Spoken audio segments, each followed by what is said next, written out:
وزیر تندرستی و حفظ اجتماعی اهالی تاجیکستان جمالالدین عبدالله‌زاده گفت که در ولایت مختار کوهستانی بدخشان نارسایی کادر در ساحه تندرستی نیست. جمالالدین عبدالله‌زاده در نشست مطبوعاتی اظهار داشت که حالا بیش از 800 نفر از این ولایت در کالج و مؤسسه‌های عالی طبی کشور تحصیل دارند.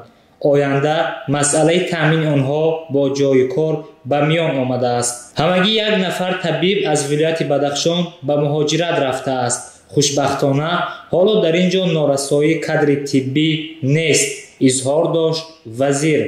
اما در دیگر منطقه‌های تاجیکستان نرسیدن طبیبان و به خارج رفتن آنها به مشاهده می رسد.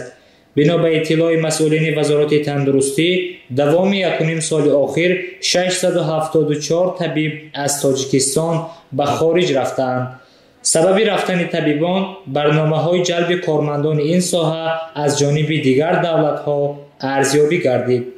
در این راستا وزیر ابراز داشت که همه ساله تعداد زیادی دانشجویان دانشگاه دولتی طبی تاجیکستان، دانشگاه دولتی طبی ختلان و دیگر کالج و مؤسسه ها را ختم میکنند که با جای کار تأمین میشوند. جمالالدین عبدالله‌زاده در مورد سرخکان میمون که در تاجیکستان ثبت شده است یا نه گفت برای پیشگیری از ورود این بیماری نظارت در گذرگاه‌های مرزی پرزور شده است. از جمله شخصانی که از کشورهای مبتلا به سرخکان میمون به تاجیکستان می آیند حرارتشان سنجیده می شود. اینچنین غیر از سنجیدن حرارت در حالت ضروری آنها تست ها می گذرند.